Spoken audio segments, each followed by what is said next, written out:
tarkastukset sekä laivojen radiolaitteiden määräaikaiset katsastukset.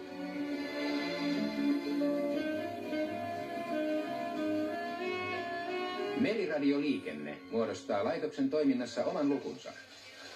Rannikkoradioasemien kautta alukset voivat käyttää hyväkseen yleisen pikatiedotusverkon palveluksia puhelujen ja radiosanomien muodossa.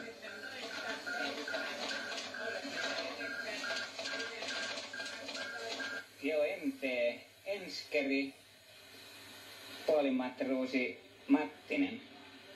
Joo, selvä, kiitos. Joo, täällä Helsingin radio. Teillä oli puhelu Enskerille, puolimatruusi Mattiselle. Se on yhteys valmis. Laajaa on erilaisten tiedotusten, kuten jää- ja säätietojen välittäminen laivoille. Edelleen rannikkoradioaseman tehtäviin kuuluu turvallisuuteen tähtäävä hätäpäivystys.